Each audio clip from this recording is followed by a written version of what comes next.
I can see that Shivam is asking sir कि कल हम लोग को लेक्चर रहेंगे। यस, 8 से 10 बजे तक एग्ज़ाम है एंड देन 10:20 से लेके आप लोगों का लेक्चर्स है 12, 12:30, 1 बजे तक। नॉर्मल जो शेड्यूल फॉलो होता है वही। पीपीटी का हाँ, तो वो उस हिसाब से रखेंगे लेक्चर शेड्यूल जो लेक्चर। अब क्योंकि अपने कॉलेज में हर एक का टीम है, अटेंडेंस देखने का एक टीम है, एग्ज़ाम देखने का टीम है, एग्ज़ाम डिपार्टमेंट, अटेंडेंस डिपार्टमेंट, फिर schedule making department, time table department is there. ठीक है। फिर एक कल्चरल कमिटीज़ है, cultural department, DLL department, NSS department. ठीक है, हर एक का डिपार्टमेंट है। रिसर्च, एफडीपी, वेबिनार, सेमिनार का डिपार्टमेंट है जिसका मैं हेड हूँ। तो अलग अलग इसके डिपार्टमेंट्स अपने पास है। तो उनको सब मतलब हर डिपार्टमेंट एक दूसरे से कोऑर्डिनेट करता है। जैसे कि अब एग्ज़ाम है तो एग्ज़ाम वाले फिर लेक्चर वाले, क्योंकि आप लोगों का एग्ज़ाम है तो सेकेंड ईयर का नहीं है, थर्ड ईयर का नहीं है। फिर आप लोगों में या फर्स्ट ईयर बैफ का नहीं है क्योंकि उनको मैथ्स का एग्जाम पेपर नहीं है, सब्जेक्ट ही नहीं है उनको। ठीक है, उनको सेकंड सेमेस्टर में सब्जेक्ट है, फर्स्ट सेमेस्टर में मैथ्स नहीं है। तो फिर उन लोगों का तो लेक्चर रखना पड़ेगा। तो वो उस हिसाब से प्लानिंग करेंगे कि कल्चरल कमेटी का जो पीपीटी प्रेजेंटेशन वाला कंपटीशन है वो भी अच्छे से कंडक्ट हो, एग्ज़ाम भी कंडक्ट हो। तो एग्ज़ाम डिपार्टमेंट वाले एक दूसरे से कोऑर्डिनेट करेंगे, कल्चरल वाले कोऑर्डिनेट करेंगे। और फिर टाइम टेबल बनाने वाले पहले पूछ लेते हैं। जैसे कि कल मुझे फ़ोन आया था कि सर मैथ्स का एग्ज़ाम रखा गया है तो कितने बजे से कितने बजे तक है। फिर एग्ज़ाम डिपार्टमेंट का फ़ोन आया था कि सर मैथ्स का एग्ज़ाम है, पेपर्स रेडी है, तो ब्लॉक कैसे रखने हैं, कौन से ब्लॉक में कौन से बच्चे रहेंगे, कितने मतलब कौन से in the sense F I B com पे कहाँ रहेंगे, बी एम एस के कहाँ रहेंगे, बी एस सी के क्या कहाँ रहेंगे। तो इस हिसाब से सो वी ऑल कोऑर्डिनेट। ठीक। तो ये सब प्लानिंग पहले से ही चलता है। ठीक, it is not on the spot thing. तो उस हिसाब से वो लेक्चर्स कंडक्ट करेंगे, उसकी टेंशन मत लो। ठीक। तो एक जो क्वेश्चन का टाइप है, ठीक, जो मुझे लगता है कि इम्पोर्टेंट है और सच में है भी, क्या बोलना है समझ जाओ। द टाइप इज, क्वेश्चन ऐसे फॉर्मेट में दिखेगा।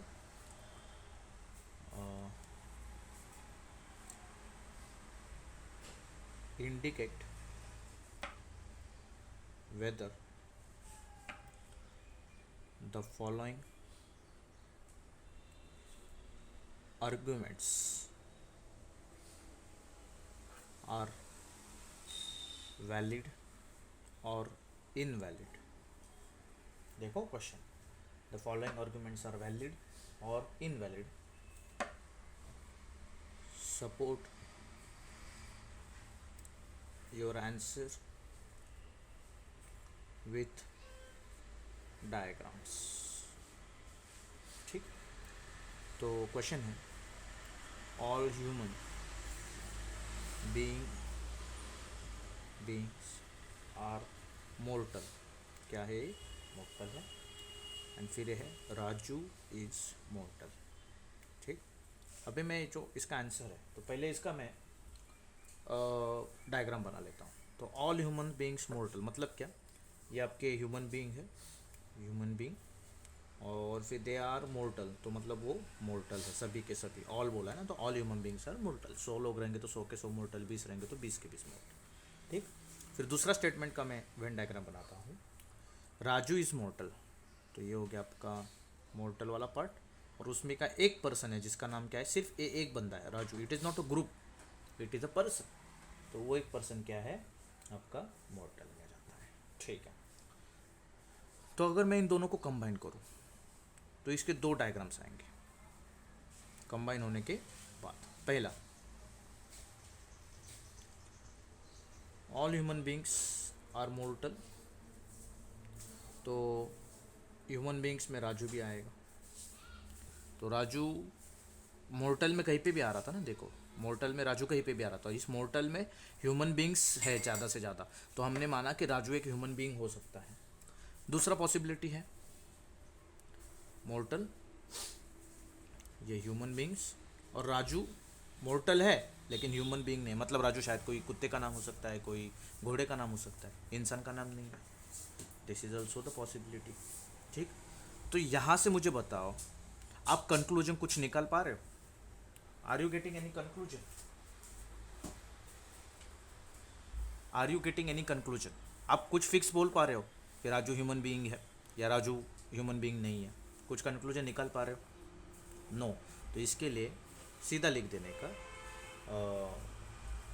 यहाँ पे अभी ये आपने बना दिया डायग्राम किसका, फर्स्ट स्टेटमेंट का। तो हम लिख सकते हैं Venn diagram of first premise is, ये वाला, फिर इधर लिखेंगे Venn diagram of second premise is, ये सेकेंड प्रीमाइस का है, ठीक है। We can have two conclusion, ये एरो मैंने बनाए रिप्रेजेंटेशन, बट एग्जाम में लिखना है we can have two conclusions which are shown below in Venn diagram. ये जो नीचे वेन डायग्राम है इसमें हमने क्या दिखाए, वो कंक्लूजन्स दिखाए। तो ये कंक्लूजन्स क्या बोलते हैं, ये कंक्लूजन्स क्या बोलते हैं? तो first conclusion is Raju is human being, पहला conclusion. And second conclusion is Raju is not human being, ठीक है। सेकंड क्या बोल रहा है, Raju is not human being, फिर वो कुछ भी हो सकता है, ठीक। तो Raju is human being, Raju is not human being, दो अलग अलग चीज़ें। तो यहाँ पे आर्ग्यूमेंट्स आएगा, क्या रे, इंसान को आपने कुत्ते का नाम दे दिया, फिर बोलोगे कुत्ते को इंसान का नाम दे दिया, ठीक है। ये आपका आर्ग्यूमेंट्स आएगा, एक दूसरे के ऊपर आप अलग अलग बातें करोगे तो सीधा लिखने का देयरफॉर द आर्ग्यूमेंट, और जो प्रीमाइसेस है अपने पास, आर्ग्यूमेंट इज इनवैलिड, वो क्या है, इनवैलिड है, ठीक है। As simple as that. समझा तो यस, नहीं समझा तो नो। डायग्राम्स के साथ सब आपके सामने। ये क्वेश्चन कितने मार्क्स के लाएगा, 3 मार्क्स के लाएगा, 1 मार्क्स इसको, 1 मार्क्स इसको, 1 मार्क्स आंसर को, ठीक है। और फिर शायद ऐसा भी हो सकता है कि पूरा क्वेश्चन 4 मार्क्स के लिए भी है, या फिर 2 मार्क्स के लिए, 2.5 मार्क्स के लिए भी आ सकता है, ठीक है। तो ऐसे एक एक आधा, ठीक, एक एक आधा। समझा तो यस, नहीं समझा तो नो, जल्दी। और एक एग्जांपल लूँगा मैं, डोंट वरी। इनवैलिड का लिया ना, तो वैसे एक वैलिड का भी एग्जांपल मुझे लेना है, ठीक। यहीं पे ख़त्म नहीं हुआ है, वैलिड का भी एक एग्जांपल लेना है।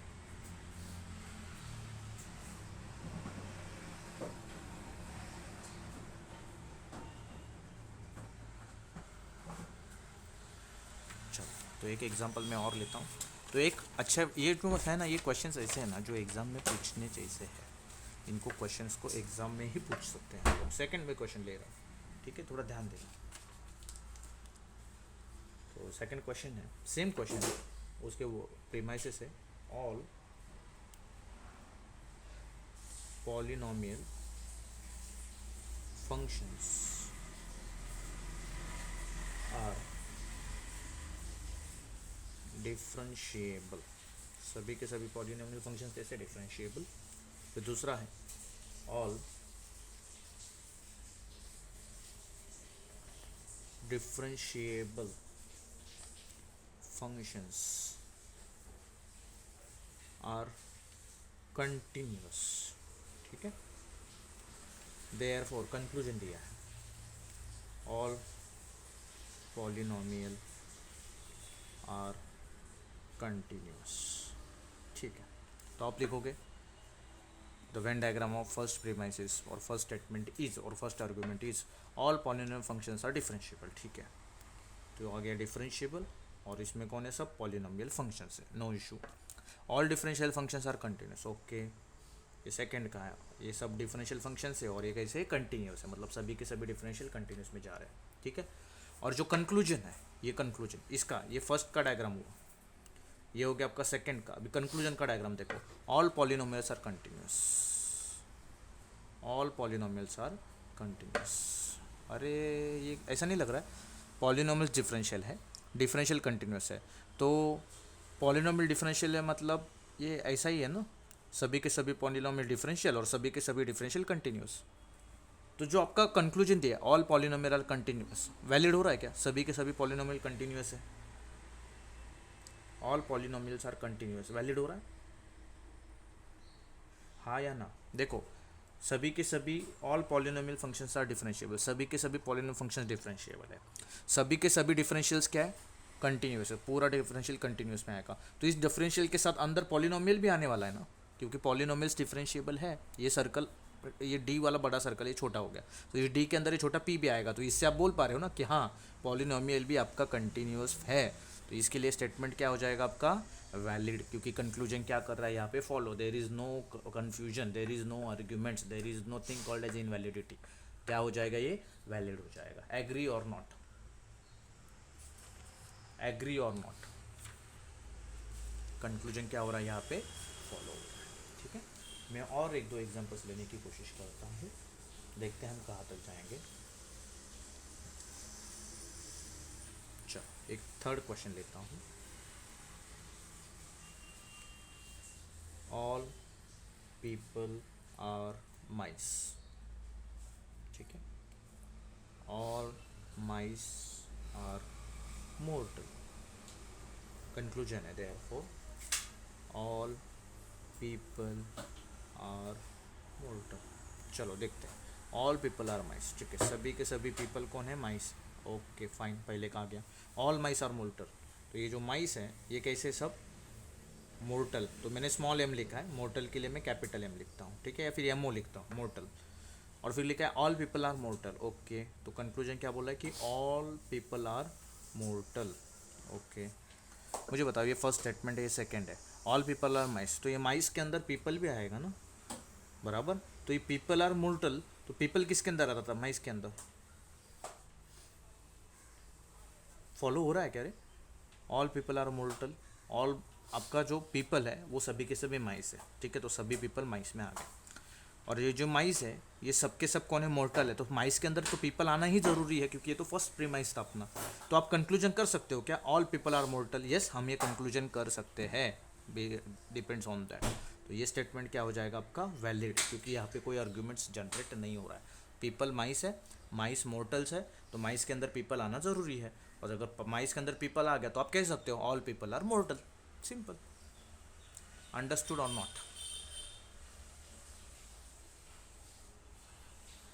यस और नो, कंफ्यूजन है तो पूछो।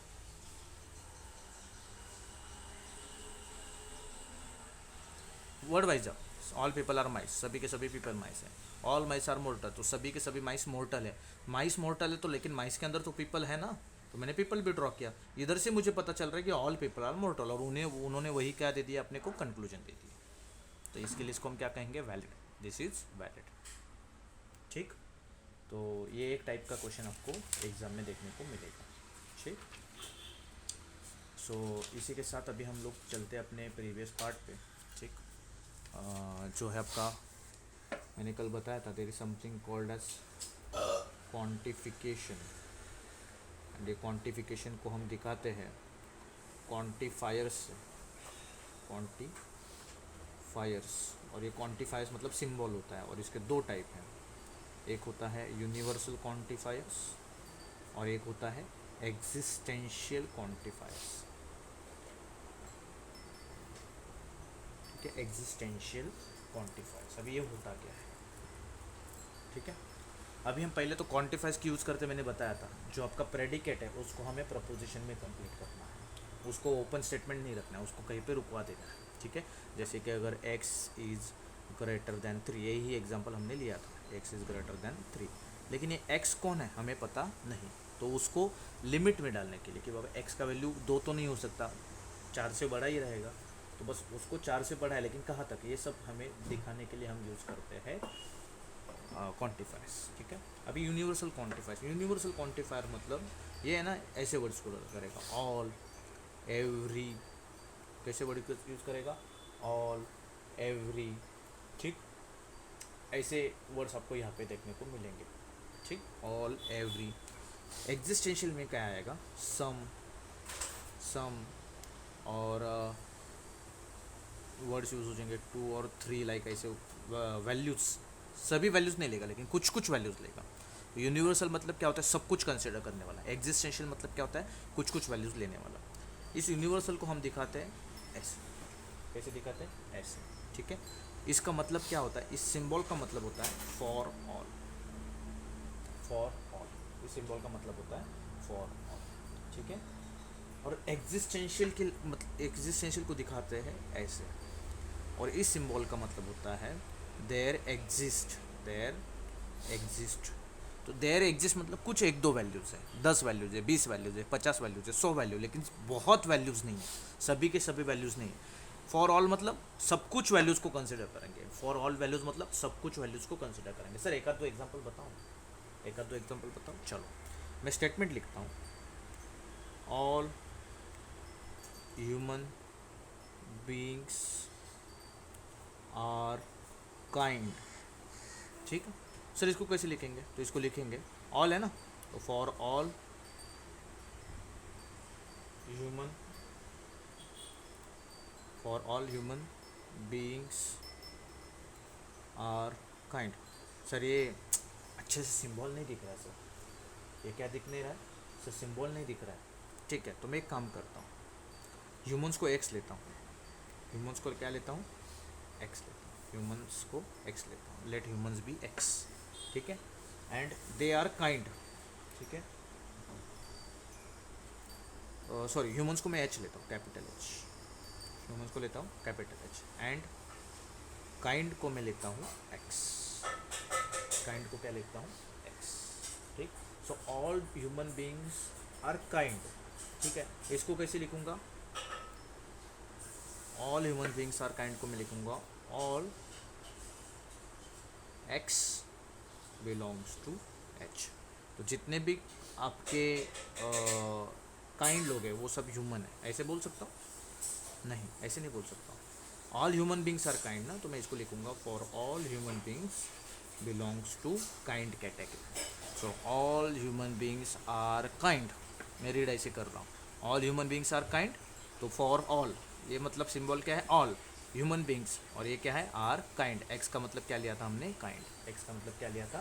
काइंड लिया था। ठीक है, तो यहाँ पे एक चीज़ समझो, यहाँ पे एक चीज़ समझो, मैं इसको एच ऑफ एक्स फॉर्मेट में भी लिख सकता हूँ, एच ऑफ एक्स फॉर्मेट में भी लिख सकता हूँ, जहाँ पे जो एच है ना, एच, ये जो एच है, ठीक है, एच ऑफ एक्स फॉर्मेट में अगर मैं इसको लिख रहा हूँ, ठीक, तो यहाँ पे एच आपका क्या डिनोट कर रहा है? ह्यूमन बींग्स, एंड एक्स आपका क्या डिनोट कर रहा है? काइंड।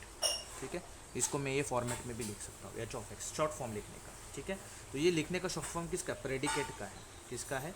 प्रेडिकेट का लिखने का शॉर्ट फॉर्म है। ठीक है, तो मैं इसका जनरलाइज फॉर्मेट बताता हूँ। जब भी आप पी ऑफ एक्स लिखते हो, तो ये जो एक्स है, ठीक है, ये आपका क्या बन जाता है? मैंने लास्ट टाइम बोला था, एक्स क्या बन जाएगा आपका? सब्जेक्ट, और पी क्या बन जाएगा आपका? प्रेडिकेट। क्या बन जाएगा? प्रेडिकेट। इसका एक एग्जांपल देता हूँ, एक्स इज ग्रेटर दैन 3, तो ये क्या है आपका? प्रेडिकेट है, और एक्स क्या है आपका? सब्जेक्ट है। तो इसको मैं कैसे लिखूंगा? P of x, P of x. ठीक है, जैसे जैसे एक्स का वैल्यू चेंज होगा, प्रेडिकेट डिफाइन होते जाएगा। जैसे जैसे एक्स का वैल्यू चेंज होगा, प्रेडिकेट क्या होते जाएगा? डिफाइंड होते जाएगा। ठीक है, तो ये याद रखना, पी ऑफ एक्स का मतलब क्या होता है? It is predicate subject, predicate subject, predicate subject. ठीक है, अभी ये एक एग्जांपल है, अगर मुझे एग्जिस्टेंशियल का लेना है तो यहाँ पे लिखूंगा सम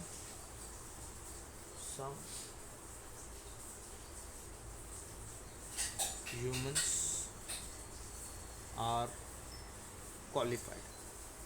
कुछ ह्यूमंस क्वालिफाइड है, किस चीज़ के लिए पता नहीं, इंटरव्यू वगैरह रहेगा। तो मैं अभी यहाँ पे ह्यूमंस को क्या लेता हूँ? एच। ठीक, एंड क्वालिफाइड को लेता हूँ Q. So some humans are qualified, okay, so there exist some humans which belongs to the qualified category, which are qualified. There exist some humans which are qualified. There exist some humans which are qualified. तो इसको symbolic format में कैसे लिखेंगे? H of Q. ठीक है, इसको वैसे लिखा जाएगा एच ऑफ क्यू। जैसे इसको हमने क्या लिखा? एच ऑफ एक्स, तो ये बन जाएगा एच ऑफ क्यू। ठीक है, दो ही एग्जाम्पल्स मैंने बताया, सभी एग्जाम्पल्स नहीं बताया। अभी मैं और एग्जाम्पल्स ले रहा हूँ। ठीक है, मैं क्या ले रहा हूँ? All examples I am taking. ठीक, सो क्वेश्चन है, आपको दिया जाएगा कि री राइट यूजिंग और right using quantifier symbols, quantifier symbols. ठीक है, तो क्वांटिफायर सिम्बॉल से लिखना। पहला क्वेश्चन है आपका, ऑल स्क्वायर्स हैव 4 साइड्स।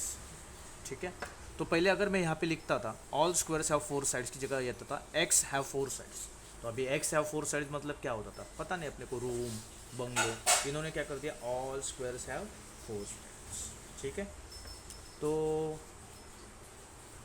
अभी ऑल स्क्वायर्स, ठीक है, ऑल की जगह पे क्या यूज़ हो जाएगा, ये यूज़ होगा।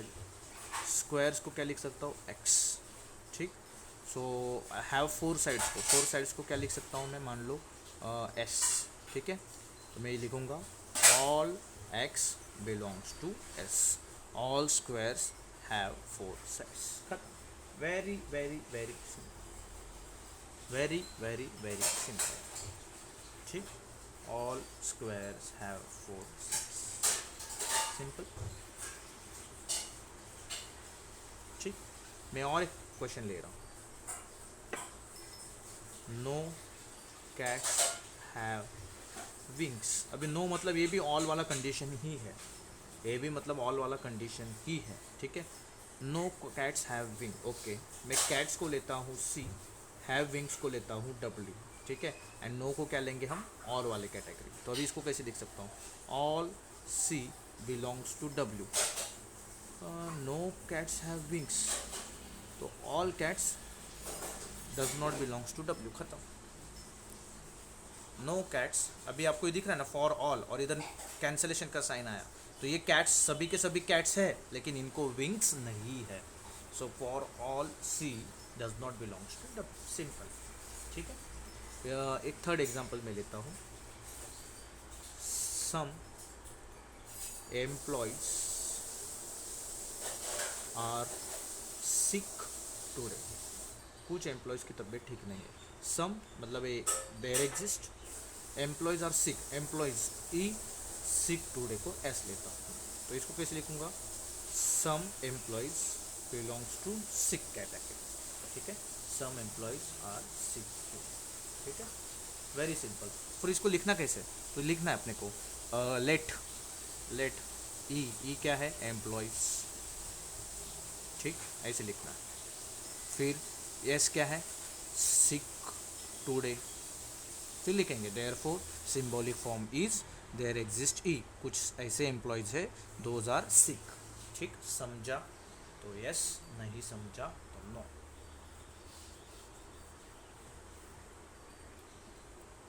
तो जब भी सम, फ्यू, सम, हाँ कुछ कुछ वर्ड्स होते हैं, सम ह्यूमंस। ठीक है, तो सम, 2 और 3, फ्यू, देखो कैसे याद आ गया सडनली, फ्यू।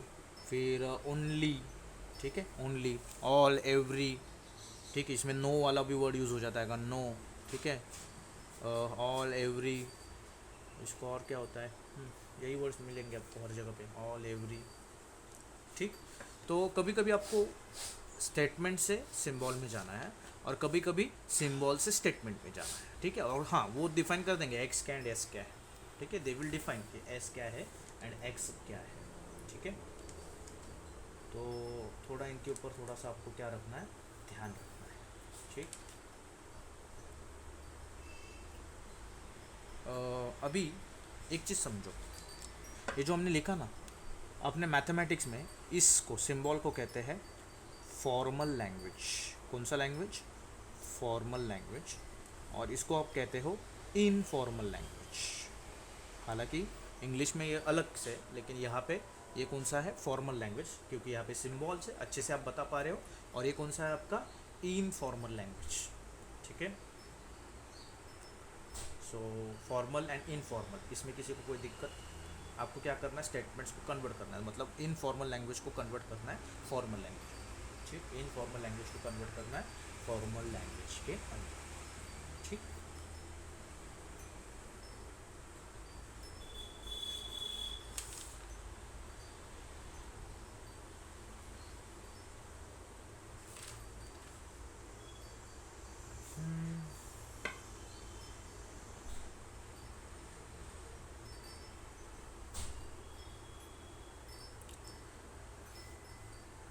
अभी मैं आपको जो समझाने जा रहा हूँ वो है निगेशन। थोड़ा ध्यान देना, कुछ पार्ट ऐसा है जो मुझे, हाँ उसके पहले एक काम करते हैं, कंडीशनल, यूनिवर्सल कंडीशनल स्टेटमेंट्स के बारे में पढ़ते हैं। ठीक,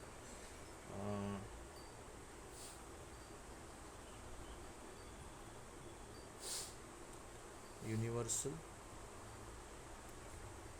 कंडीशनल स्टेटमेंट्स। ठीक, और जब भी ये कंडीशनल आएगा तो इफ़ देन वाला पार्ट होता है या इफ़ एंड इफ़ वाला पार्ट होता है, याद रखना। ठीक है, तो मुझे अगर कुछ स्टेटमेंट्स ऐसे हैं, ठीक है, जो बताने हैं,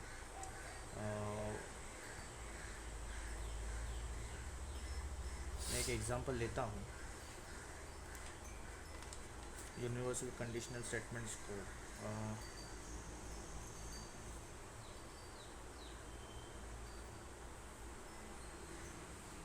ठीक है, क्वेश्चन एग्जांपल के साथ ही समझेगा।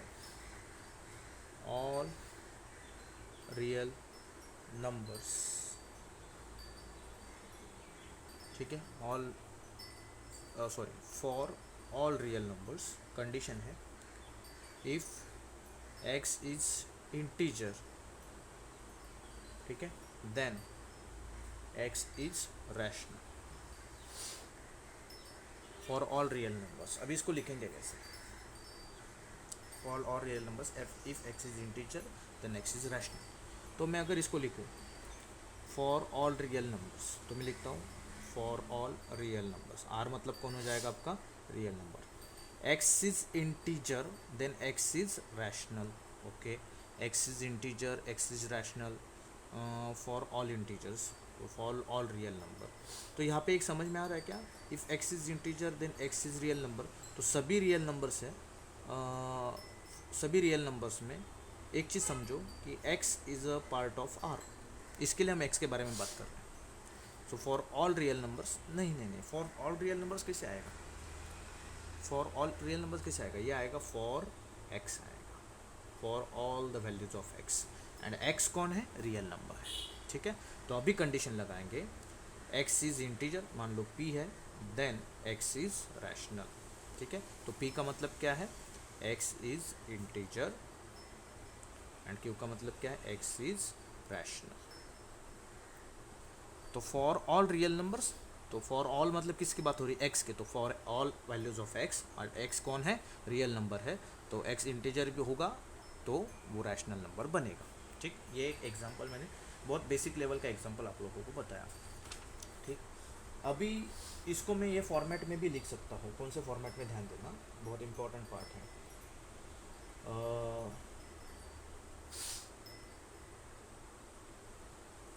देखो, for all values of x, p of x then q of x। मतलब क्या? सभी x के वैल्यूज, ठीक, जिसमें p ऑफ x बता रहा है कि x इज इंटीजर और x इज रैशनल नंबर बता रहा है q ऑफ x। ऐसा भी मैं लिख सकता हूँ। ठीक, ऐसे भी मैं लिख सकता हूँ। ठीक, यहाँ पे एक समझो, ये जो लिखा है मैंने एरो वाला पार्ट, इसको हम कहते हैं इम्प्लिसिट क्वांटिफिकेशन। इम्प्लिसिट क्वांटिफिकेशन, क्या लिखते हैं इसको हम? क्वांटिफिकेशन। ठीक है, यहाँ पे सब्जेक्ट भी है और उसका प्रेडिकेट है, और दो प्रेडिकेट है, एक इंटीजर एक रैशनल। तो p of x q of x। ठीक, स्टेटमेंट को मैं कैसे लिख सकता हूँ? सर अगर ये क्वेश्चन आए तो कैसे लिखेंगे? सीधा ये फॉर्मेट लिख दो, खत्म। और डिफाइन कर देना, x is real number, p of x मतलब x is integer, q of x मतलब x इज़ रैशनल, खत्म। 2-3 मार्क का क्वेश्चन आएगा, सीधा ऐसे फॉर्मेट में लिख देने का। ठीक, इम्प्लिसिट के बारे में। ओके, अगर इफ़ एंड ओनली इफ आएगा तो डबल एरो कर देने का। क्या कर देने का? Simply double arrow. ठीक, तो इफ़ एंड ओनली इफ में कैसे होगा? For all of x p of x, if and only if q of x। IFF मतलब इफ़ एंड ओनली इफ के लिए। ठीक,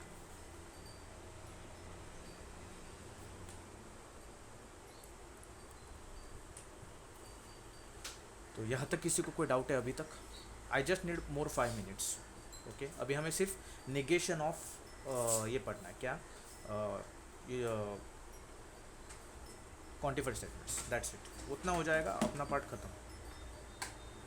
ठीक, उतना हो जाएगा, अपना आज का काम खत्म। ठीक, तो जो नया पार्ट है that is negation of quantified statements. ठीक है, अभी यहाँ पे याद रखना, निगेशन ऑफ फॉर ऑल का मतलब होता है there exist, and negation of there exist का मतलब होता है फॉर ऑल। ठीक है, ये याद रखना। मतलब क्या कहना क्या चाहता हूँ? मान लो एक स्टेटमेंट है, all integers are real numbers. क्या है? All integers are real numbers, ये स्टेटमेंट है। फॉर एग्जाम्पल, एग्जाम्पल है सिर्फ, ठीक है। All integers are real numbers, ठीक। और मुझे इसका निगेशन लेना है। तो इसका निगेशन मतलब क्या है? मुझे निगेशन लेना है all integers are real numbers. तो ऑल इंटीजर्स को मैं आई मानता हूँ, all integers belongs to real number, ठीक है। तो इसका निगेशन होगा ना, तो क्या होगा पता है? Negation of all integers are real number, ये बन जाएगा there exist some integers which are, there exist some integers which are real numbers, ठीक है। ऑल का क्या बन जाएगा? ठीक, there exist some integers, okay, there exist some integers which are क्या हो जाएगा? There exist some integers which are, बोलो,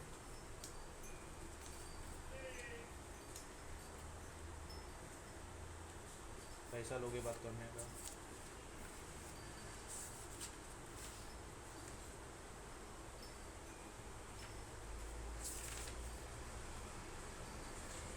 बोलो।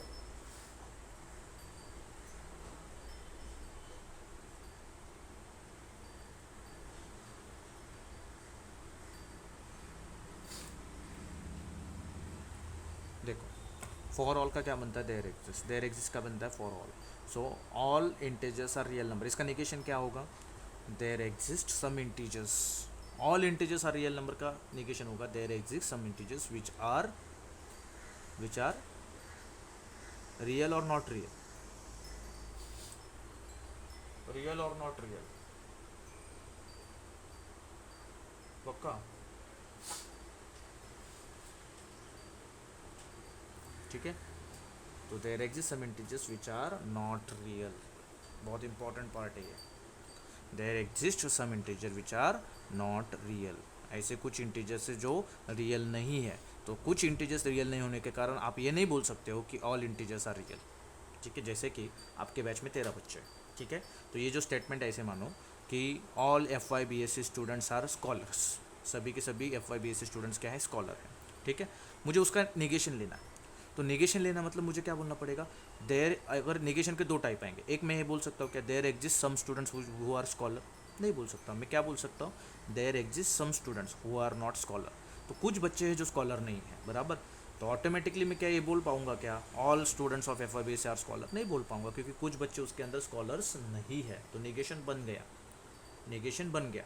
तो ये निगेशन फॉर ऑल का क्या बन जाता है? There exist some which are not real number, which are not real number. मैं और एक एग्जांपल लेता हूँ, ठीक। Example is some students are good in study, कुछ ऐसे बच्चे हैं जो स्टडी में अच्छे, ठीक है। तो सम की जगह पे आएगा देयर एग्जिस्ट, स्टूडेंट्स की जगह पे आएगा S, and are good study में आएगा गुड को जी लेते हैं। तो सिम्बॉलिकली कैसे लिख सकता हूँ? Some students belongs to good category, ठीक है, they are good in study. अगर मुझे इसका निगेशन पूछा है, निगेशन ऑफ दिस स्टेटमेंट, तो ये निगेशन हो जाएगा इसका, और इसका निगेशन क्या बन जाएगा? निगेशन ऑफ एग्जिस्टेंस का बन जाएगा for all S does not belong to good. मतलब क्या? For all S does not belong to good मतलब none student are good in study, कोई भी स्टूडेंट स्टडी में अच्छा नहीं है। Some students are good in study, तो हम क्या बोल सकते हैं? नन। नन मतलब क्या? और ऐसे भी लिख सकते हैं all students are not good in study, सभी के सभी बच्चे स्टडी में अच्छे नहीं हैं। इसका मतलब क्या? Some students are good in study, सभी बच्चे स्टडी में अच्छे नहीं हैं, लेकिन कुछ बच्चे स्टडी के अंदर अच्छे हैं। समझा या नहीं समझा? समझा या नहीं समझा? ठीक। अगर मैं यही स्टेटमेंट यहाँ पे लिखता हूँ, थर्ड वन, चलो, all students are good in sports, ठीक है। देखो, ऑल मतलब स्टूडेंट्स को एस लेंगे, और गुड इन स्पोर्ट्स, तो गुड इन स्पोर्ट्स को मैं पी लेता हूँ, ठीक है। So all students are good in sports, लेकिन बोला कि इसका निगेशन लो, ठीक है, मैं इसका निगेशन लेता हूँ। तो फॉर ऑल का क्या बन जाएगा, there exist some students which are not good in sports. तो क्या लिखूँगा, there exist some students who are not good in sports। कुछ ऐसे बच्चे हैं जो स्पोर्ट्स में अच्छे नहीं हैं, इसी का मतलब सभी के सभी बच्चे स्पोर्ट्स में अच्छे नहीं हैं, कुछ बच्चे ऐसे जो नहीं है, कुछ है और कुछ नहीं भी है, ठीक। तो इसी के साथ अपना 75% चैप्टर कंप्लीट होता है, ठीक है। जो रिमेनिंग है वो हम लोग कवर अप करेंगे बाद में। चलो, सो किसी को कोई डाउट है तो पूछो। All the best for your exam, जितना अभी तक पढ़ा है इतना ही अपने एग्ज़ाम में आने वाला है। नेगेशन ऑफ क्वांटिफाइड स्टेटमेंट्स को सिंबल में लिखना है, फिर वेन डायग्राम्स वाला पार्ट आएगा, वैलिड इनवैलिड रिलेटेड, फिर set theory and all Boolean algebra, उसके कुछ लॉज भी है, ये सब अपने को एग्ज़ाम में देखने को मिलेगा। ओके, अगर आपको डाउट है तो यू कैन वेट, अदर